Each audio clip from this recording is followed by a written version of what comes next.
कार्यकर्ता बंधु है, कृपया वाचनालय के ऊपर नहीं चढ़े। वो क्षतिग्रस्त जिंदाबाद, विक्टर जिंदाबाद, पप्पू यादव जिंदाबाद, पप्पू यादव जिंदाबाद, राजेश रंजन जिंदाबाद, रंजिता रंजन जिंदाबाद, रंजिता रंजन जिंदाबाद, रंजिता रंजन जिंदाबाद, पप्पू यादव जिंदाबाद,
शुभकामनाएं अर्पित करते हैं। सामने में बैठ जाए।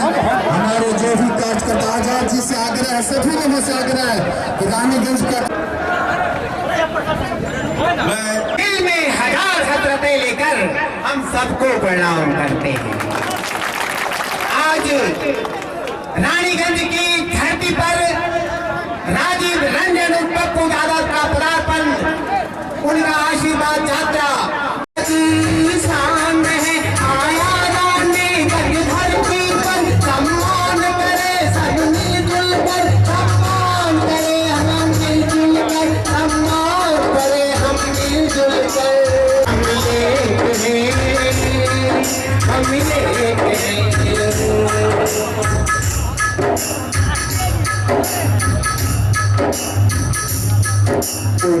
रानीगंज के लोगों, घर गाँव के लोगों, अपने ही क्षेत्र का नाम करो, एक ऐसा तुम काम करो जो अच्छा मार्ग दिखाए, जो अच्छा मार्ग दिखाएगा, जो जन जन प्रेम बढ़ाएगा, घर घर में दीप जलाएगा, घर घर में दीप जलाएगा। आवाज दो हम एक हैं, हम एक हैं। आवाज दो हम एक हैं, हम एक हैं। ये है हिमालय की जमीन, आंसू अजंता की जमीन।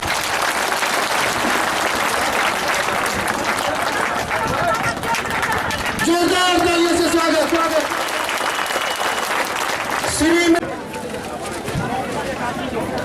श्रीमती प्रभात सिंह जी सवाल उठाकर अपने नेता का सम्मान बढ़ा रहे हैं। जोरदार तालियों से स्वागत। जो हमारे हम युवा से भाई आजाद जी, सुशील राय जी, मनोज झा जी, सभी लोग मिलकर ये गिफ्ट प्रदान। त्रिवेणी युक्त है जनमानस के जननेता। संकल्प है हमारा, आपकी कोशिश को सराहते अभिनंदन करते हैं। जिसे स्वाति की जल से मिले जिंदगी, उसे सावन के बादल से क्या वास्ता। युवाओं की ओर से उमेश मिश्र जी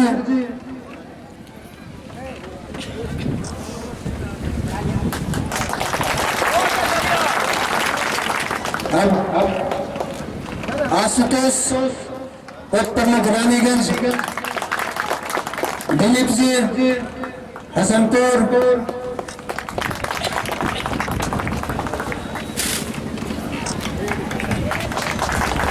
और नीलेश जी। अब हम त्रिलोकनाथ झा विधायक, राजद विधायक खालिद साहब का हम माल्यार्पण करना चाह रहे हैं। राजद अध्यक्ष में पूरा जोरदार ताली। आज में जियो, कल से काटो हर पल, जिंदगी तो वरदान होती है जो करना।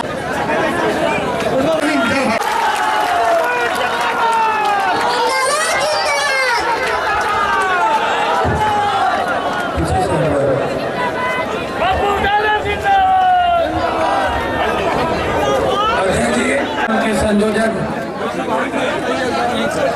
हमारे भाई मेरे अनुज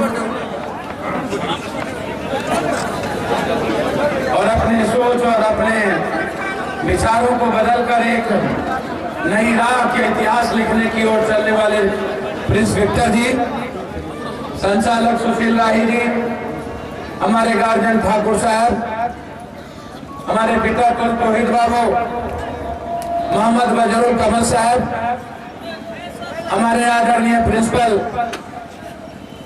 झा साहब, उमेश मिश्र जी जो हमारे प्रमुख साहब हैं, प्रमुख हैं, आदरणीय कुर्सा काटा के हमारे नेता विजय सिंह जी, आदरणीय हमारे कुमुद झा जी, आदरणीय जो हमारे वीर सुनील सिंह जी मुखिया बीमार है, नहीं है, आदरणीय भाई बिरबल जी, सीताराम जमेली जी, हमारे हैदर भाई, सीता आशुतोष कुमार प्रमुख मुखिया जी, रणवीर जी, नथेश्वर बाबू, मिथिलेश राम जी, जगदीश रजक जी, राजेंद्र बाबू, मोहम्मद गुफरान साहब, कमलेश्वर यादव जी, रमेश राम जी, सुखदेव ठाकुर जी, मंटू रक्षित, दिनेश सिंह जी, दिलीप सिंह जी, रणवीर सक्सेना जी, गोपी कृष्ण राजकुमार जी हसनपुर, हम सभी साथी, असलम बेग जी, सुनील पासवान जी, मुखिया संघ के अध्यक्ष हमारे आदरणीय सुरेश पासवान जी, मंच पर विराजमान हमारे युवा शक्ति के अध्यक्ष जो अररिया से हैं, सभी सम्मानित साथियों, श्याम जी, हमारे प्रभात जी, मंच पर विराजमान कई ऐसे साथी हैं जिनका नाम मैं नहीं ले पा रहा हूँ।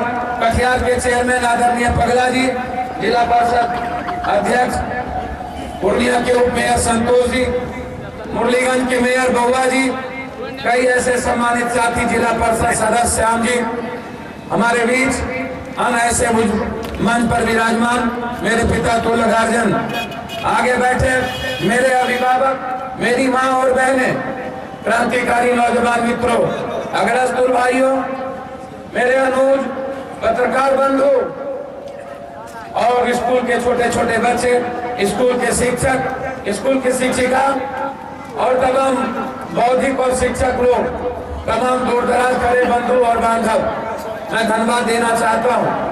मैं धन्यवाद देना चाहता हूँ इस संयोजक मंडली के सभी सम्मानित सदस्यों का, जिन्होंने निश्चित रूप से, मैंने इनसे कहा था कि कुछ लोग इस इलाके को तोड़ना चाहते हैं, कुछ लोग इस इलाके में आकर के समाज के कमजोरों के बीच पैठ बना करके राजनीतिक रूप से इस्तेमाल करना चाहते हैं। विक्टर जी, आप एक संदेश दीजिए रानीगंज से।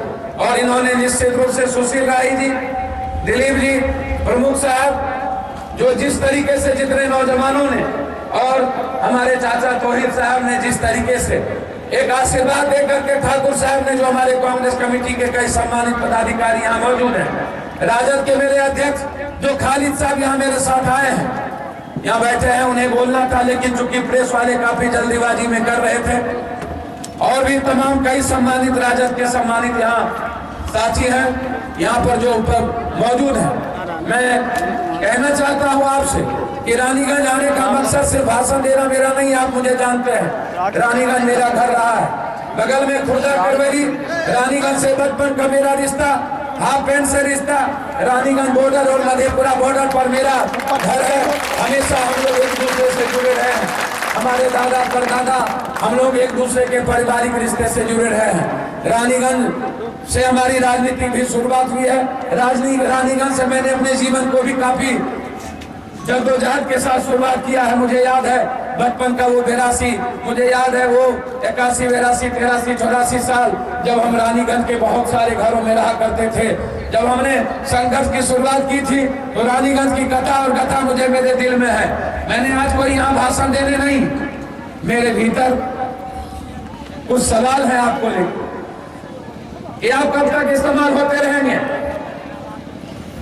कब तक राजनीतिक पार्टी आपका इस्तेमाल करता रहेगा, और आप कब तक सारे सवालों को लेकर के यहाँ मां बहन बैठी हुई है। मैं जानता हूं कि इनके भीतर बहुत सारी उम्मीदें हैं, लेकिन इन्हें नहीं पता। इन्हें बता दिया गया कि तुम्हारी जिंदगी सिर्फ आंसू बहाने के लिए, तुम्हारी जिंदगी सिर्फ खैरात पर है, तुम्हें भाग और भगवान के भरोसे जिंदा है, तुम पैदा ही लिए हो। समाज के जो इस भीड़ में बैठे जो अंतिम व्यक्ति है, जो कमजोर व्यक्ति है, राजनीतिक व्यक्ति, कभी राजा महाराजाओं ने, कभी जमींदारों ने, कभी इस देश के बड़े सर्वोच्च लोगों ने, कभी पूंजीपतियों ने, कभी उद्योगपतियों ने, और आज राजनीतिक पार्टी के नेता और राजनीतिज्ञों ने समाज के बहुसंख्यक लोगों को यह बता दिया है कि आप सिर्फ इस्तेमाल की चीज हैं, आपकी जरूरत है सिर्फ खैरात। आप mid day meal, Antyodaya, Annapurna, anganwadi, ऐसे चीज नरेगा मनरेगा को लेकर के आप अपनी जिंदगी की जरूरत पूरा कर सकते हैं। आप जिंदगी का आपका सपना इससे ऊपर नहीं है, और आप भी इन बातों को मान लिया है। ये सारे सवाल आज आपके भीतर है, और उन्हीं सारे सवाल को लेकर के मैं आपके बीच आया हूं। ये क्या कारण है भाई? आज नहीं, 47 में एक रिवोल्यूशन क्रांति हुई, और जब 47 में वो क्रांति हुई तो लोगों ने कहा कि इतिहास बदलेगा, दुनिया बदलेगी, अंग्रेज आएगा और नया भारत बनेगा। नया भारत का सपना किसी ने देखा?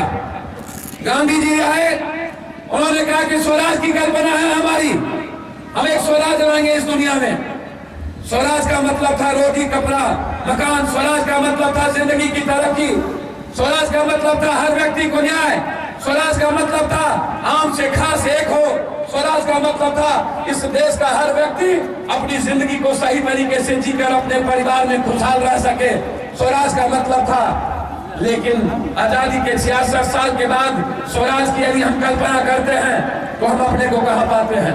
42 के बाद एक रिवोल्यूशन हुई स्वराज के लिए, और स्वराज के बाद एक आंदोलन हुआ लोहिया और जयप्रकाश के। अमेरिका का राष्ट्रपति चंद्रबाबू नायडू को सलाम करने आते हैं। बगल में शहर में बिल गेट्स और अमेरिका का राष्ट्रपति की प्लेन उतरता है, और कर्ज से 300 किसान, जिसका दादा लिया था 5000 रुपया, उसके पोते पर 3 लाख रुपए का कर्ज चढ़ गया, और वो 3 लाख रुपए कर्ज के चलते उसका पोता एक दिन में 300 किसान आत्महत्या कर लेता।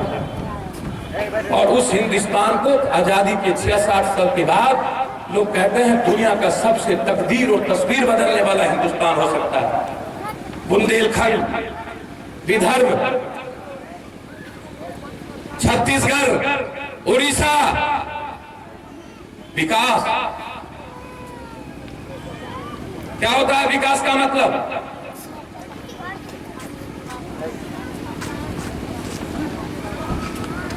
विकास का मतलब है क्या? विकास का मतलब है हर व्यक्ति के परिवार में कम से कम महीना में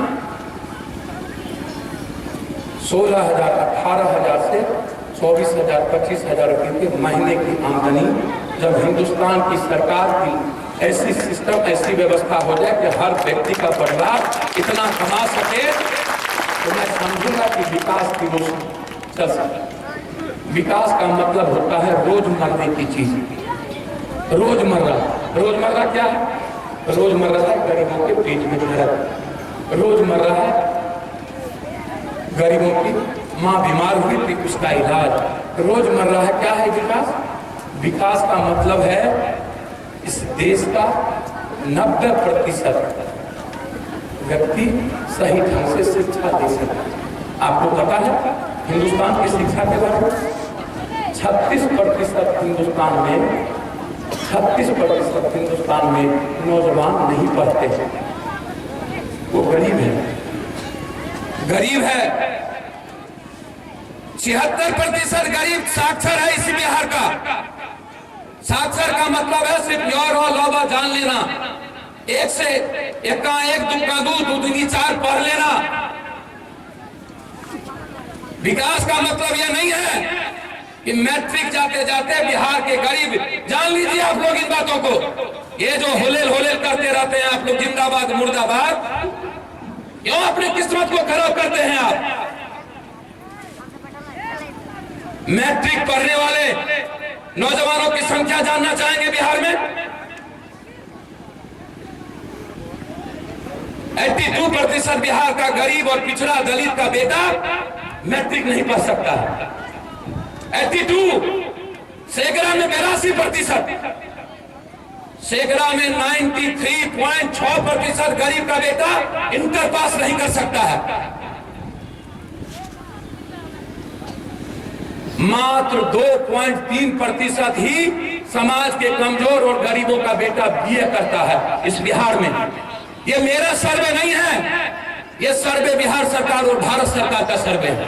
आजादी के 66 साल के बाद जिस हिंदुस्तान की तस्वीर ऐसी हो, आजादी के 66 साल के बाद जिस हिंदुस्तान में साक्षरता के लिए जद्दोजहद और लड़ाई और क्रांति की बात की जाती हो, जिस हिंदुस्तान में बिहार का मुख्यमंत्री से लेकर के हिंदुस्तान का प्रधानमंत्री और मुख्यमंत्री सवाल यह उठाता हो कि मेरा भारत साक्षर हो गया, मेरा भारत शिक्षित होगा कि नहीं होगा, यह हिंदुस्तान के राजनीतिज्ञों की किताब में यह एजेंडा नहीं है। रानीगंज के गांव का आदिवासी की बेटी हिंदुस्तान में डॉक्टर बनेगी कि नहीं बनेगी, ये बहस आज राजनीतिज्ञों की और किसी सरकार की नहीं है। हिंदुस्तान में यह बहस नहीं है कि रानीगंज के निषाद और रानीगंज का कमार, रानीगंज का धानुक, रानीगंज का नुनिया, रानीगंज का बनिया का बेटा आईएएस बनेगा कि नहीं बनेगा, रानीगंज के मुसलमानों का बच्चा कभी पढ़ पाएगा कि नहीं पढ़ पाएगा, ये बहस हिंदुस्तान में नहीं है। क्या है बहस? विकास। कौन सा विकास? रानीगंज के गांव का एक गरीब आदमी 1 महीने तक बीमार रहने के बाद रानीगंज अस्पताल नहीं आता है, यह सोचकर यदि हम एक दिन चले जाएंगे तो मेरा बेटा कल खाएगा, या मेरी बेटी बीमार पड़ेगी तो मैं दिखाऊंगा कैसे, या कल जो निमंत्रण आया है पड़ोसी के यहाँ से आज हम कमाएंगे नहीं तो 20 रुपया हम निमंत्रण में देंगे कैसे। ये बहस है, ये सवाल है लोगों के बीच, ये बहस है और इस बहस को कोई छोड़ नहीं सकता। ये बहस है, हिंदुस्तान में इस बहस के अलावा कोई बहस नहीं होनी चाहिए। बहस विकास का रोड और बिजली नहीं है। रोड और बिजली कश्मीर से कन्याकुमारी चलेगी, ये बहस नहीं है। आप टैक्स देते हो तो रोड और बिजली बनेगा, ये बहस नहीं होना चाहिए। विकास का मतलब है व्यक्ति का विकास, विकास का मतलब है हर परिवार का वैसा शिक्षा, उस टीचर के द्वारा शिक्षा जो टीचर प्रधानमंत्री और पप्पू यादव के बेटा को जो गुरुजी और शिक्षक पढ़ाता हो, उसी तरह का शिक्षक रानीगंज के अंतिम परिवार को जब पढ़ाने लगेगा तो विकास का मतलब होगा। जो डॉक्टर दिल्ली के एम्स में रहकर मेरा और सोनिया गांधी जी, मेरी पत्नी और सोनिया गांधी जी की बेटी और बेटा का जो इलाज करता हो, जब वह डॉक्टर इस रानीगंज, इस बिहार के अंतिम व्यक्ति के औरत और मां का भी इलाज गांव में जिस दिन करने लगेगा तो विकास की बात और विकास की कल्पना की जा सकती है। विकास की कल्पना भूखे रह करके, नंगे रह करके, विकास की कल्पना बिना छप्पर रह करके खाना कभी नीतीश कुमार आपने नहीं देखा। नरेंद्र मोदी 11 रुपया और 16 रुपया में क्या आपका कुत्ता खा सकता है जो आप इंसान को खिलाना चाहते हो? कभी आपका बेटा, मैं नीतीश कुमार को कहना चाहता हूं, कभी अपने बेटे को 11 रुपया का खाना खिला करके देखिए तो पता चलेगा कि 11 रुपया का खाना होता कैसा है।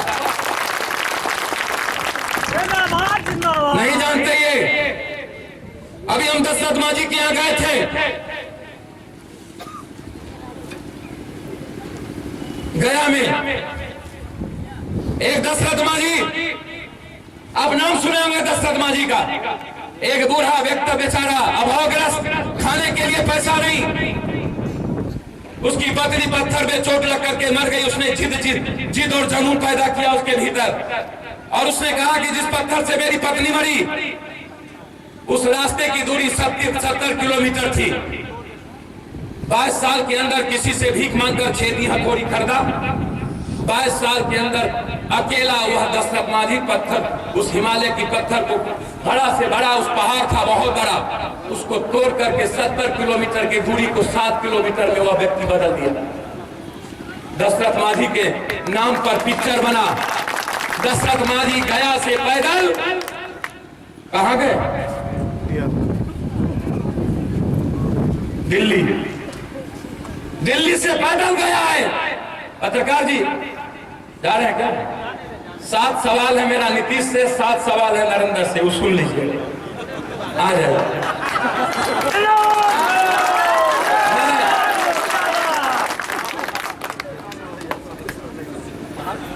मुख्यमंत्री जी नीतीश कुमार जी एक दिन उसको 3 मिनट के लिए मुख्यमंत्री के कुर्सी पर बैठा दिया। पूरा देश कहा बाप रे बाप, ये मुख्यमंत्री कैसा है, तो गजब है। दशरथ माझी जैसे व्यक्ति को इतना बड़ा सम्मान। जी इस देश का उद्योगपति, पूंजीपति, मीडिया का घराना, इस देश का दलाल एक तरफ आपको कहता है ये मेरा बारे में। नीतीश जी के बारे में कुछ कहना है? खुद नीतीश जी कह रहे हैं कि हमसे काबिल प्रधानमंत्री इस देश में हो कौन सकता है। हम तो पहली बार सुने कि कोई व्यक्ति अपने को ही प्रधानमंत्री बना रहा है। एक को दुनिया का दलाल कह रहा है प्रधानमंत्री, एक व्यक्ति खुद कह रहा है। दोनों भाई का जोड़ी विचित्र है भैया, और अहंकारी। नीतीश जी मास्टर साहब आपसे तनख्वाह मांगने गए तो आपने लाठी मारा, कहते अहंकारी नहीं। नीतीश जी आपने राजनीतिक संघर्ष को, विरासत को 9 सालों में अपने शासन और प्रशासन, जिसके भीतर क्रांति, जिस नौजवानों के भीतर संघर्ष की क्षमता थी, आपने अपने अहंकार के बदौलत, लाठी और गोली के बदौलत आपने बिहार में हर राजनीतिक और वैचारिक और बौद्धिक चीजों को चैलेंज करके रोक दिया। और आप कहते हैं कि अहंकारी नहीं है। आपको कितना सर्टिफिकेट चाहिए नीतीश जी? इस व्यक्ति को तो सर्टिफिकेट ही सर्टिफिकेट है, ना जाने कितना सर्टिफिकेट। 92 में एक व्यक्ति का उदय हुआ, उसका नाम था इसका गुरु अडवाणी जी। हिंदुस्तान के 13,000 लोग, 33,000 लोगों का कत्लेआम उस 92 की घटना के बाद हुआ। और उस घटना में सिर्फ मुसलमान नहीं थे, उस घटना में मारने वाले हिंदुस्तान का हिंदू का दलित और आदिवासी था। इस हिंदुस्तान में मरने वाले वो लोग जिसने मस्जिद और मंदिर के सवाल पर प्रश्न चिन्ह उठाया था। मैं जानना चाहता हूं उस व्यक्ति से जो वहां बैठा था, तमरा उमा भारती अडवाणी जी, आप जब 33,000 जाने गई तो उसमें से आप लोगों का जान क्यों नहीं गया? सिर्फ इस हिंदुस्तान का दलित और आदिवासी और मुसलमानों का जान ही क्यों गया? एक व्यक्ति के उदय के लिए 92 में एक घटना कराया जाता है, दूसरे व्यक्ति के उदय के लिए एक घटना कब कराएंगे? गुजरात में। और 10,000 से ऊपर औरतों के साथ बलात्कार करके उसके बच्चे को पेट से निकाल कर चरा देना। फोन पर आप पूछते थे कितने लोग बलात्कार किया इस औरत के साथ, कहता था 2, तो कहता था 5 बलात्कार हुआ। जीते जी सांसद को और उसके परिवार को आपने जला दिया। ना जाने कितने इनकाउंटर में आपने कत्लेआम कराया। हिंदुस्तान के दिल को तोड़ा आपने। हिंदुस्तान का इस्तेमाल किया गरीबों को बांटकर। आप कहते हैं नहीं। बिहार आए, विकास के बारे में हमें कोई बताए? कहता है कि गुजरात में विकास। कौन सा विकास? सर्वे है मेरे पास, मैं सर्वे दिखाऊं यदि आप तो आप आश्चर्य कर जाएंगे। सबसे ज्यादा कुपोषण गरीबों का गुजरात, सबसे ज्यादा कुपोषण गुजरात, सबसे ज्यादा आदिवासियों का कमजोरी, सबसे ज्यादा गरीब गुजरात, सबसे ज्यादा अशिक्षित दलित और आदिवासी और पिछड़ा गुजरात, सबसे ज्यादा पढ़ाई नहीं होती है तो गुजरात में विकास हुआ। 100 साल पहले जिस गुजरात का विकास पूंजीपतियों और उद्योगपतियों ने किया था, जिस शहर और जिस पूंजीपतियों के घर का आजादी के 100 साल के बाद आज भी विकास सिर्फ उसी शहर, उसी परिवार, उसी व्यक्ति का हो रहा है जिसका 100 साल पहले हुआ। गुजरात के विकास में नरेंद्र जी आपका नहीं, गुजरात के विकास में हिंदुस्तानियों का हाथ है, और उस हिंदुस्तानियों का हाथ है जो गुजरात के कुछ शहरों को दुनिया के मानचित्र पर पहुंचाया है।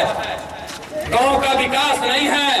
हमको कोई चैलेंज के साथ बता दे, मैं चैलेंज करता हूं, लाइव सर्वे आप इंटरनेट पे जाकर के देखिए वहां के विकास के बारे में। विकास बिहार में आए नरेंद्र जी, पूरा देश में बम नहीं चला। बिहार में आते हैं तो कहता है बिहार आतंकवादियों उग्रवादियों का जगह है।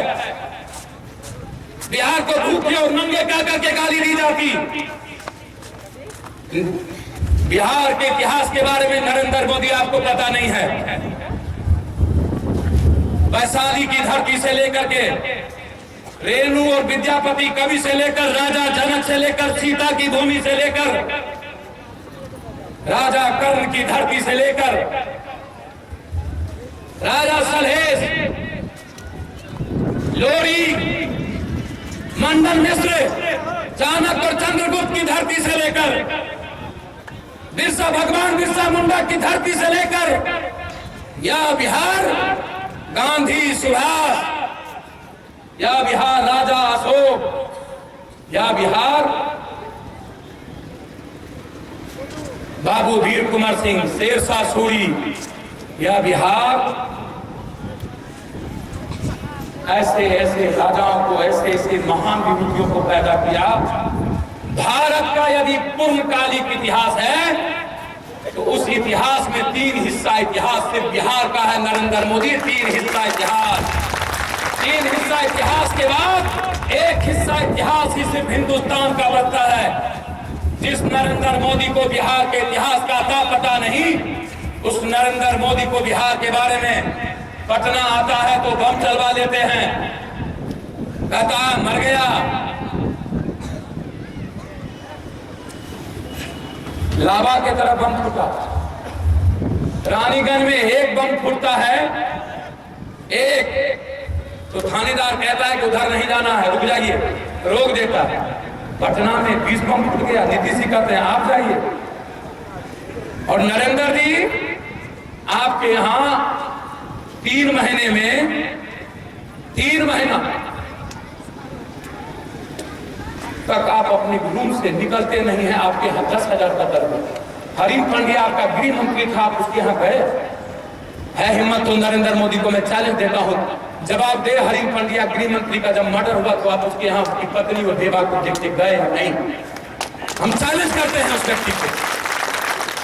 आपके यहाँ एक सांसद और उसकी बीवी को जला दिया गया, आप गए या नहीं? अब तो आप नहीं गए। और नीतीश जी जब आपका थानेदार एक कड़का फूटता है तो रोक देते हैं। पटना में 20 बम फूट गई, आपने रोका नहीं, आपने कहा नरेंद्र भाई आप जाइए। जैसे नीतीश जी आप गुजरात में जाकर के नरेंद्र मोदी जी से कहा था, नरेंद्र भाई ये मैं नहीं कह रहा हूं, मैंने अररिया में हैदर साहब दिखाया था आपको, यहां है, कहा नरेंद्र भाई आइए, आपको देश देखना चाहता है। सबसे पहले नीतीश कुमार आप ही ने, नरेंद्र आप उस वक्त मिनिस्टर थे जब गोधरा की घटना घटी थी। नीतीश कुमार जी, नरेंद्र जी को आपने दुनिया का सबसे बड़ा सम्मान दिया था वहां जाकर के। उस घटना के बाद जब आप यहां आए पटना तो नीतीश कुमार ने कहा नरेंद्र भाई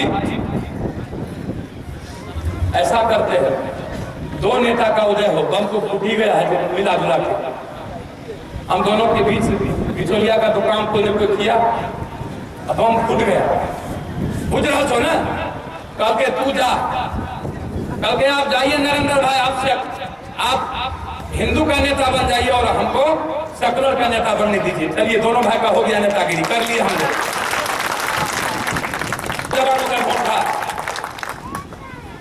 अंतिम दिन दूसरे को टिकट दे दी। मेरे लिए सोच लीजिए कितना बड़ा धर्म संकट होगा निर्दलीय चुनाव में। एक तरफ मेरी रंजीत रंजन जी कांग्रेस से, दूसरी तरफ कांग्रेस के खिलाफ निर्दलीय लड़ना मेरे लिए किस तरह की चीज।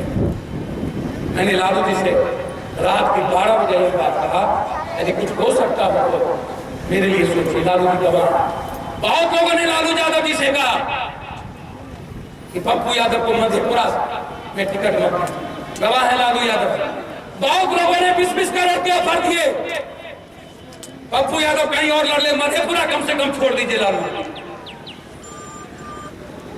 मेरे लिए जब निर्णय सोचने की आई, मुझे लगा जब ये बहरूपिये लोग, जब राजनाथ सिंह का पैर छू करके बिहार का सम्मान या गिरवी रख सकता है रामकृपाल, ऐसा दुनिया का कुकृत्य करने वाला व्यक्ति, जिसको कहा एक दिन पहले नरेंद्र मोदी को क्या क्या नहीं कहा, दूसरे दिन कह दिया सामाजिक न्याय का पुरोधा है। चार चरित्र, धरती फट क्यों नहीं जाता, मर क्यों नहीं जाता, क्या क्या कुकर्म। मुझे लगा ऐसे समय में लालू यादव जी के साथ के सांप्रदायिकता, कोसी और इस इलाके से सांप्रदायिकता को रोकना पप्पू यादव के लिए सबसे बड़ा चुनौती थी। और मैंने वो निर्णय बहुत संकट में लिया और मेरे लिए सबसे बड़ा प्रश्न। मैं आप सबसे भी कहना चाहता हूं, याद करिए, थाना आप जाते थे तो आपको सम्मान होता था। आज आपको छोड़ दीजिए, किसी एमएलए और एमपी की औकात नहीं है थाना में जाके दरोगा से बात कर सकते, हैसियत नहीं है किसी एमएलए एमपी की। पहले आम आदमी किसी वीडियो से कहता था नहीं कर वो हमारा काम, अच्छा दिखावे क्षेत्र है, लेकिन आज एक मंत्री वीडियो को फोन करके नहीं कह सकता है कि इस गरीब का काम करना चाहिए। यह हैसियत किसी मंत्री की नहीं है, औकात नहीं, ये सच्चाई है। मैं नौजवानों से यह प्रश्न आपको कहना चाहता हूं, आप याद करिए, क्या मैं मानता हूं कि कुछ चीजें गलतियां हुई होगी, यदि हुई होगी तो मैं विश्वास दिलाता हूं आपको, पप्पू यादव यदि जिंदा है, जब तक लालू जी हैं और राष्ट्रीय जनता दल की मजबूती, एक एक जात को चाहे, मैंने स्पष्ट कहा, कोई पिछड़ा और अगड़े की बात नहीं। अब लड़ाई है अमीर और गरीब के बीच, अब लड़ाई है साक्षर और शिक्षित के बीच। हम शिक्षित कैसे हों, इसकी लड़ाई होगी। एक एक लोगों को जोड़ना और दलाली संस्कृति को समाप्त करना पप्पू यादव का काम है। इस बात को मैं आपको बता देना चाहता हूं। आप याद रखिएगा, हर तरह की बुराई, उस बुराई, वह मेरे लिए सबसे बड़ा चैलेंज है। गांव से लेकर पंचायत से लेकर ब्लॉक तक, चाहे जितना बड़ा दलाल हो, जो 90% आदमी की खुशी को, उसकी मुस्कुराहट को चुनता है, उस बुराई को पप्पू यादव जड़ से काट करके फेंक देगा। ये मैं आपको जहां रामनगर के धरती पर जाकर के कहता हूं, इतिहास कर लेंगे। मैंने तो नीतीश कुमार को कहा, रोड और बिजली की बात नीतीश कुमार करना छोड़, यदि हिम्मत है नीतीश कुमार तो 5 चीज आप चैलेंज लीजिए, 5 चीज पप्पू यादव चैलेंज लेता है। मैंने कहा नीतीश कुमार को, यदि आपकी हिम्मत है तो आप घोषणा करिए, 1 साल के बाद मैं वोट मांगने तब आऊंगा जब पंचायत भवन से लेकर के ब्लॉक तक दलाली संस्कृति समाप्त हो जाएगी, तो मैं मांगने आऊंगा। नहीं समाप्त होगी तो मैं मांगने नहीं आऊंगा। आप घोषणा करो। 6 महीना पप्पू यादव को बक दो नीतीश कुमार, मात्र 6 महीना। दलाल बिहार से भाग ना गया तो मेरा नाम, मैं जिंदगी में राजनीति नहीं करूंगा यदि दलाल नजर भी आ गया किसी ब्लॉक के बगल में। तो है हिम्मत तो चैलेंज लो। मैंने किया, जाइए आप कुमारखंड ब्लॉक, जाइए जाकर के देखिए, 8 पंचायतों में कलेक्टर की बात की हिम्मत नहीं कि किसी शराब और पॉलीथीन का कोई दुकान खोल दे। है हिम्मत तो कर दे कोई जाकर के। मैंने कहा दूसरा नीतीश कुमार, यदि हिम्मत है तो घोषणा करिए भ्रष्टाचार हम मिटा दें। है हिम्मत तो बोल कि भ्रष्टाचार जब तक नहीं मिटेगा तब तक हम वोट मांगे नहीं हैं। एक विभाग हमको दे दीजिए, स्वास्थ्य विभाग। रात के 3 बजे CS यदि गांव में चक्कर लगाते नजर ना आए तो पप्पू यादव मंत्री क्या कभी जिंदगी में चले जाएगा कहीं और ये मैंने बोलता नहीं हूं। पूर्णिया के धरती पर 10 से 4 डॉक्टर को उठकर गरीबों को सम्मान करना पड़ता था। ये इतिहास था पप्पू यादव का जब तक वहां का सांसद रहा। किसी डॉक्टर की हिम्मत नहीं थी 150 रुपये से ज्यादा पैसा लेने की, और 3 महीना के बाद ही किसी से फीस लिया जाता था। आज 300-400 रुपया है। हिम्मत तो करके दिखा दो, है हिम्मत? मैं तो चैलेंज करता हूं नीतीश जी, कर दीजिए बेईमानी को खत्म। यदि है तीसरा घट मैं पूछना चाहता हूं, स्कूल जैसा हो, आप गांव में एक इतना अच्छा टीचर दीजिए ताकि गरीब का नौजवान और उसकी बेटी साक्षात में एक बेहतरीन शिक्षित होकर के अपने पैर पर खड़ा हो सके। आप ये घोषणा करिए कि 1 साल के अंदर प्रत्येक पंचायत स्कूल में बेहतरीन गुणवत्ता वाला हम शिक्षक दें। है किसी मुख्यमंत्री को हिम्मत? और आप बेहतरीन शिक्षक भी दीजिए और उस शिक्षक की तनख्वाह 25,000 से 32,000 रुपया हर माह आप करिए ताकि वो दूसरा धंधा दूसरा काम ना करे। और हर साल उस टीचर का एग्जाम लीजिए, जब पास करे तो उसको रखिए, ना करे उसको हटा आप लीजिए। मैं चौथा चीज नीतीश कुमार जी आपसे कहना चाहता हूं, रानीगंज और रानीगंज के ब्लॉक के गांव में एक बेहतरीन ऐसा डॉक्टर दीजिए कि किसी को पटना और किसी को दिल्ली जाने की जरूरत इस रानीगंज की ना है हिम्मत तो करके आप याद करिए, पूर्णिया में किसी कलेक्टर और वीडियो को हिम्मत नहीं होती थी कि खड़े होकर के किसी गरीब आदमी को हाथ नहीं जोड़े। किसी आदमी की वजूद नहीं था, लेकिन आज क्या सोचिए, कौन पूछता है गरीब को, कौन पूछता है आम आदमी को? इस हिंदुस्तान ने हमेशा दलालों का सम्मान किया, इस हिंदुस्तान ने हमेशा खास का सम्मान किया, इस हिंदुस्तान ने हमेशा आम को बेइज्जत किया है, आम की इज्जत नहीं दी। इस हिंदुस्तान ने हमेशा 90%, 92% नौजवान को रौंदा इस्तेमाल किया। मैं आपके लिए जीना चाहता हूं, आप बदलिए। मैं चाहता हूं पुनः गरीबों की सरकार इस बिहार में। मैं चाहता हूं सांप्रदायिक ताकतों को रोकना।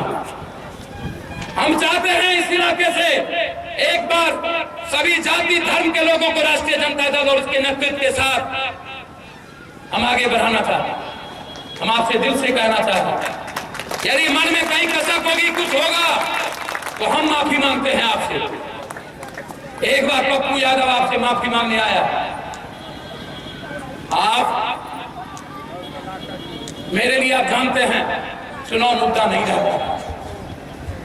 मैंने किसी भगवान, किसी मंदिर और मस्जिद को नहीं देखा। असल में बीजेपी को जिताना ही एकमात्र रास्ता है ताकि चुनाव के बाद शरद आडवाणी और नीतीश मिलकर आडवाणी को प्रधानमंत्री बना सके।